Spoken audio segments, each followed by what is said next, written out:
In 1980, Ronald Reagan won an election, starting an actual red wave of his time. Reign of Reagan symbolized something new for the United States and for the world in general. This was an uprising of a new, innovative idea that all of us are merely fools at control of invisible hand of a free market. An invisible hand that would build a better world given the opportunity to do so. Uprising of neoliberalism was coupled with strong deregulation in the Western states, colonial expansion into the global South, and pro-capitalist revolutions in developing nations and post-communist countries. We owe formation of ultra-rich elite, rise of extreme consumerism, but also formation of our global economy as we know it, to the neoliberalism. Francis Fukuyama in early 1992 proclaimed that we reached the end of history, that neoliberal economy, capitalism, and democracy formed the final form of a human social revolution. But unfortunately for us, things went south quite a bit from the bright stances of the economic boom of 60s and 70s. We now face unstable world order, economic stagnation, and climate crisis, among other multiple issues. And so, modern economists and philosophers are in dire need to create solution for the situation that we found ourselves in. And today we will take a look at one of those solutions. We will be looking at state capitalism, an uprising system of economy and governance. Specifically, we will be looking at this book, State Capitalism by Joshua Kurlanzick.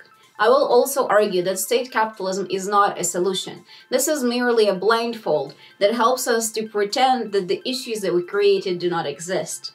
This video will be in slightly different format. I will not be sticking anything to the wall as I usually do. This is an attempt to try a slightly different format and see if it will take less time or it will be easier and faster on editing.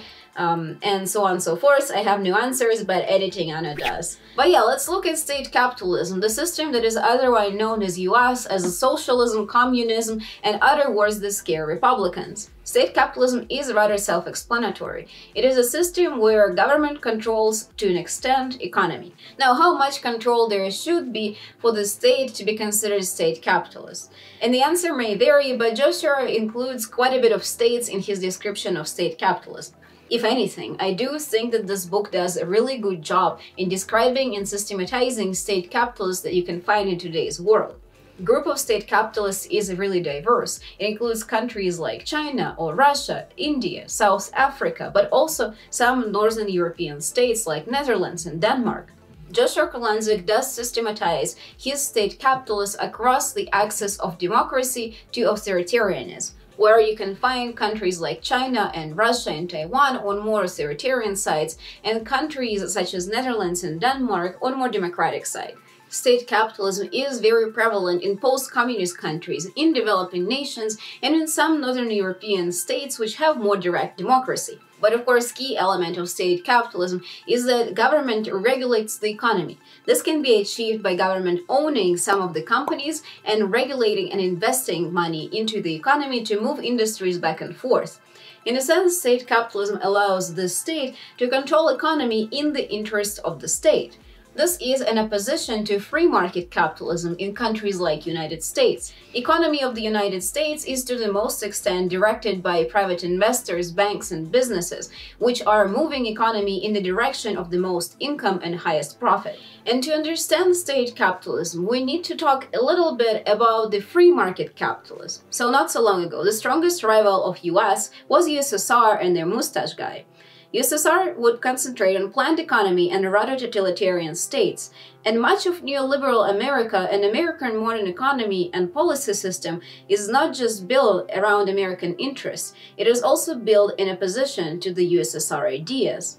This contradiction to USSR, America formed a protocol that is called Washington Consensus. Washington Consensus is a collection of 10 commandments, not to be confused with other 10 commandments very popular in the United States. Washington Consensus was developed as a system to be introduced into developing and uprising nations by the United States to prevent formation of communism and ensure free market capitalism in those countries. It largely includes a mix of deregulation and privatization and expansion into the global market. In a sense, ideas of Washington Consensus are not neoliberalism. They are, though, a precursor to neoliberalism forming in these countries. Washington Consensus was and is still used by the United States in their international policies.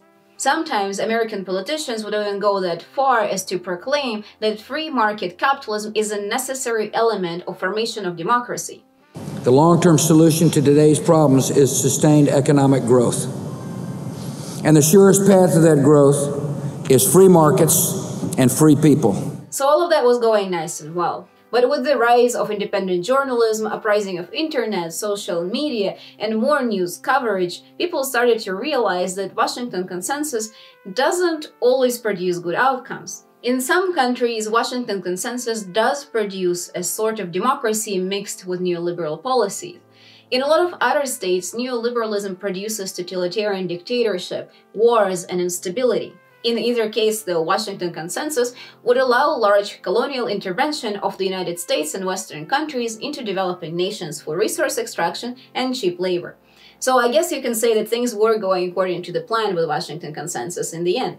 So in fear of resource extraction and uprising of the colonial movements, some states developed slightly different model. State capitalism allowed people in developing nations and post-communist nations to avoid some of the colonial movements of the West into their territory. It also allowed state capitalists to funnel some of the industrial money into its education, industries, and infrastructure. By the extent of fast and more fair to an extent development, state capitalism also is very efficient in keeping power in the state. So it prevents a lot of global south and post-USSR countries from falling into chaos and dragging people on the top into the main square of their town. There is also very specific cases of state capitalism, otherwise known in the US as state socialism.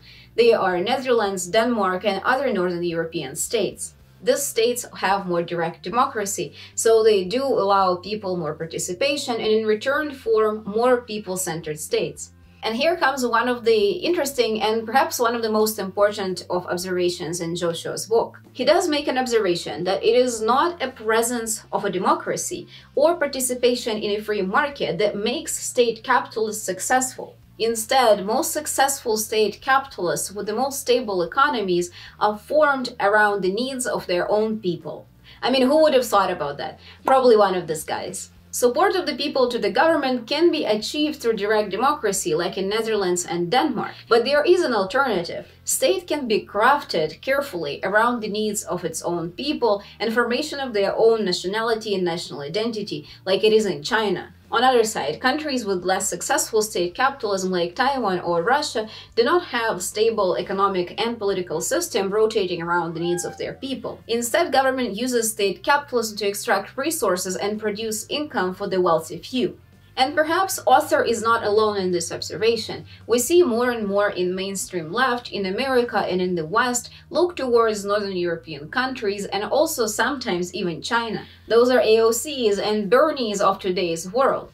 People that are calling for nationalization of resources and industries. This is a progressive liberal or even progressive neoliberal attempt to control some of the effects of the capitalism on the people in the Western states. In the absence of any stable institutions which are able to take place of the economy, people look towards the state. States do already have resources, authority, power, and also monopoly and violence, among other things. But as state capitalists of today already show, this is a false hope. On one side, Joshua proposes that state capitalists can use their companies, especially state companies, In his book, Joshua argues that state capitalists can use their own state resources in an attempt to push their own views on the international arena. Author does predict how Russia would use its own control over gas and oil to oppress Western states in case of international conflict, which is already happening, so I guess this is a win for the book. He also then talks about how China and India and Malaysia are powerhouses of the American production. This is where we produce most of the things which are later consumed in the West. And there is two large problems with it. One, that yes, of course, India and China can go and use these companies as weapons on the international arena. But second issue is that powerhouses of production like India and China, in case anything happens to their economy or political system, will have a significant impact on the world economy and world well-being in general. And of course, state capitalism, like any system that includes word state or capitalism in it, does accumulate power and money at the very top. And author does spend, I would say, half of this book talking about the negative effects of state capitalism on the world. So, for example, countries like China, on which author spends quite a bit of time, China. You know, China are already practicing colonial expansion practices into the Asian region. So we do see a different side of colonialism, this time done by state capitalists. And this is nothing new. A lot of the European colonial expansion and slave trade were actually ruled by the companies which are sponsored by the state. There is also issue of the internal colonization, where we see, for example, China absorbing Tibet. State capitalists, as other forms of states, do rely on the forms of internal oppression, be it child labor, prison labor, or wage slavery. But among all those complaints against state capitalists, I do find one to be most hilarious, where Joshua talks about fairness and unfair behavior of state capitalists on the international market.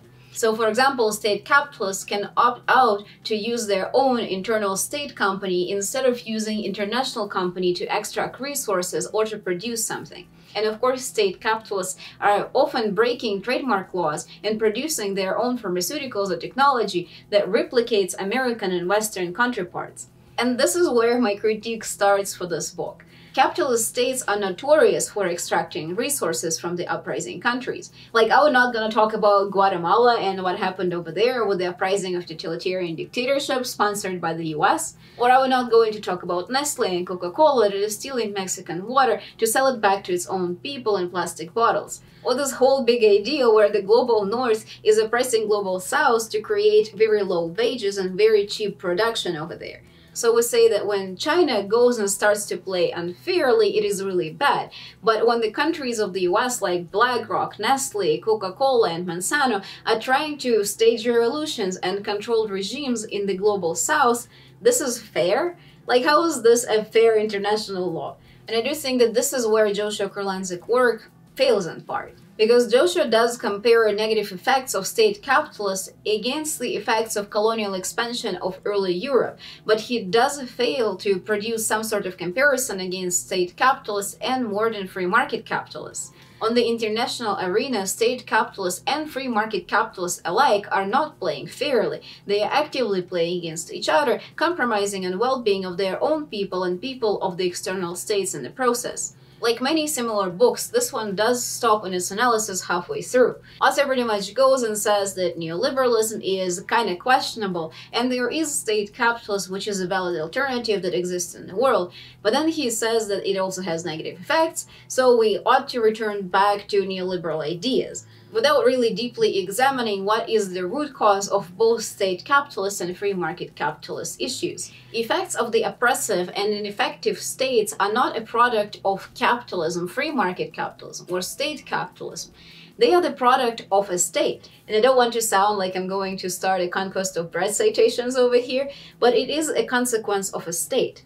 My people have been enslaved, Zeus! You must free us! Any country that ever reaches top 10 in the world starts to accumulate power and use this power against each other.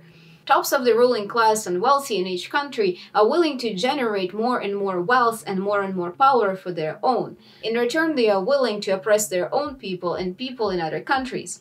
And it doesn't matter if we talk about a ruling class who is willing to accumulate most power in their hands, or we're talking about the corporate elites that are trying to accumulate most wealth. The fact is always the same. State capitalists are merely using their own state system as an effective weapon against free market capitalists. Of course, state capitalists are also a threat to their own democracy and power of their own people. Every state capitalist country is only 1 or 2 decades away from breaking down of its democracy and formation of authoritarian and totalitarian leadership if they're not careful. This is because state does have extensive power by itself, but coupled with economy, it is even stronger. But this is also again the issue with Joshua's book, where he fails to compare it to the Western states, where lobbying and corporate interests are oppressing and removing democracy from power of the people. United States is a good example of how corporate lobbying can undermine democracy and remove democracy from its own people and move it towards the interests of the corporations. It isn't just the case that corporate and wealthy elites are interested in undermining democracy and steering states in higher profiteering. It is also the case that state by itself can be opposed to the interests of its own people. just as much as capital. The ruling class can become obsessed with generation of wealth and power for their own being rather than interests of their people. So why, despite all the negative potential consequences of engaging in state capitalism and state socialism, are they still so popular in the Western countries and countries worldwide?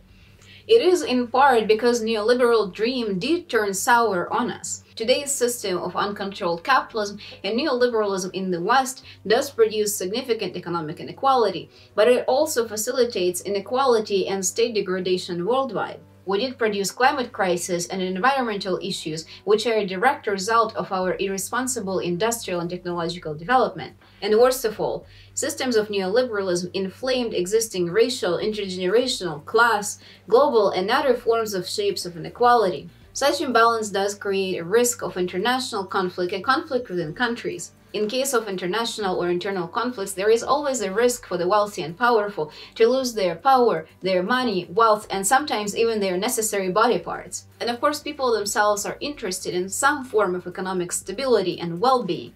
State capitalism and state socialism can appear towards the rich, but they can also appear towards general population. They give us an illusion of a progression, an illusion that state is caring for us. State capitalism covers up the issues of inequality and rising wealth on the top from general populations. Countries like Denmark or Netherlands, which are often advertised towards general liberals on the left in the West, are actually still suffering from significant levels of inequality. Northern states are still at very high risk of getting their healthcare, social security, and infrastructure ripped from their hands and privatized. And state capitalists in Global South are still at risk of losing their democracy or pro-people states to more capitalist and more totalitarian approaches. And just like Joshua's book on state capitalism, in today's politics, we've failed to produce any sort of alternative system. People have to rely on state as the only resource that can save them from capitalism. And in return, people would rely on capitalism as the only form of salvation from the state. We're not really provided any form of pro-people horizontal alternatives. Like Joshua Kurlanzick himself does not propose any feasible solutions other than return to neoliberalism. I do, though, think that this is a sort of a shitty solution. We're choosing between two flawed systems to begin with. We're failing to produce any working system instead. Instead of being forward-looking, we try to look backwards. We try to look at neoliberalism, which failed us, and we're trying to look at capitalism, which failed us too. And this is the second part where I think the book falls short, in introducing any sort of alternative governance or suggesting further reading or suggesting some fresh ideas to the reader. But despite all those issues, despite the book being very American-centered, very much pro-neoliberalism, and very much not providing any sort of alternative or a good description and exploration or comparison of state capitalists towards free market capitalists, I still think that this is a very good book.